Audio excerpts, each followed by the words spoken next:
3 mai 1927. L'âme qui laisse régner la divine volonté appelle Dieu pour travailler avec elle. Les actions de l'âme offertes à Dieu sont purifiées. J'offrais mes petits actes en hommage d'adoration et d'amour à la suprême volonté et je me disais : est-il vrai que tout ce que fait l'âme qui vit dans la divine volonté est fait par Dieu lui-même ? Et mon doux Jésus se manifesta en moi et me dit : ma fille, ne me sens-tu pas en toi qui suis tes actes ? Où que règne ma volonté, toutes les actions, même les plus petites et les plus naturelles, sont converties en délices pour la créature et pour moi, parce qu'elles sont l'effet de la divine volonté régnant en elle, une volonté qui ne saurait produire même la plus petite ombre d'un malheur. Tu dois savoir que dans la création, notre suprême volonté a établi tous les actes humains en les revêtant de délices, de joie et de bonheur, de sorte que le travail lui-même ne devait pas être un labeur pour l'homme, ni une cause de fatigue, car en possédant ma volonté, il avait la force qui jamais ne se fatigue et jamais ne diminue. Vois comment cela est symbolisé dans les choses créées. Le soleil est-il jamais fatigué ou affaibli de toujours donner sa lumière ? Bien sûr que non. La mer se fatigue-t-elle de murmurer, de former des vagues, de nourrir et de multiplier les poissons ? Évidemment non. Le ciel est-il fatigué de s'étendre ?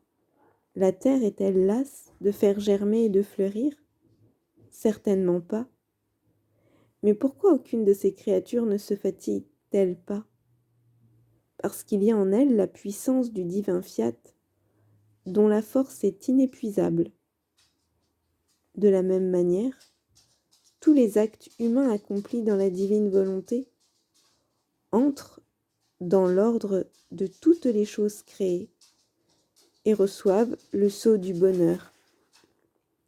Travailler, manger, parler, chaque regard et chaque pas, tout. Tant que l'homme demeurait dans notre volonté, il se maintenait sain et en bonne santé, plein de vigueur et d'une inépuisable énergie. Il était capable de ressentir le bonheur de ses actes et de rendre heureux celui qui lui procurait tant de bonheur. Mais dès qu'il s'est retiré de notre volonté, il s'est senti malade et a perdu son bonheur, sa force inépuisable et la capacité de jouir du bonheur de ses actes, tout ce que la divine volonté lui avait amoureusement accordé.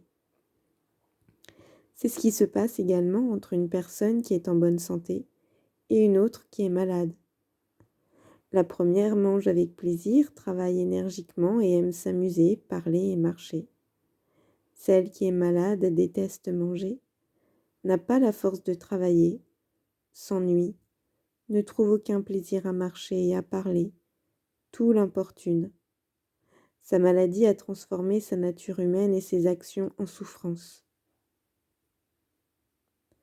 Imagine à présent que ce malade retrouve la santé, récupère ses forces et retrouve plaisir à tout ce qu'il fait.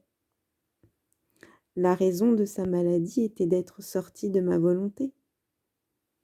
En lui permettant de régner à nouveau, il retrouvera l'ordre du bonheur de ses actes et permettra à la divine volonté d'y prendre place.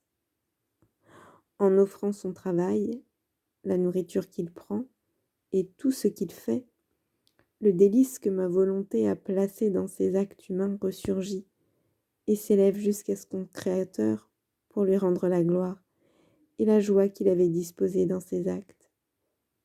C'est pourquoi l'âme où règne ma volonté m'appelle non seulement pour travailler avec elle, mais elle me donne en plus l'honneur et la gloire de cette joie dont nous avons revêtu tous les actes humains.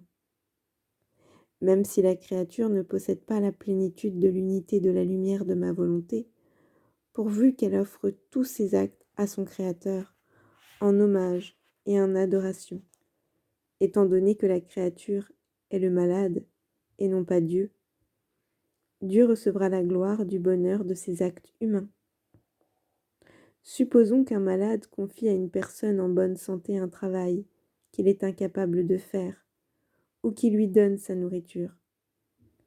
La personne en bonne santé ne ressentira pas comme la malade la fatigue de ce travail, ni son dégoût pour la nourriture. Au contraire, elle jouira dans la plénitude de sa santé du bien, de la gloire et du bonheur de ce travail, et elle prendra avec plaisir la nourriture que le malade lui a donnée. De la même manière, l'offrande faite à Dieu des actions de l'homme les purifie, et Dieu reçoit la gloire qui lui est due, et en échange, Dieu permet à cette gloire de descendre sur la créature qui lui offre toutes ses actions. Divine volonté, nous t'aimons dans chacune de ces vérités révélées, et nous te demandons par elles le royaume de la divine volonté en tous nos actes et parmi toutes tes créatures. Amen. Fiat.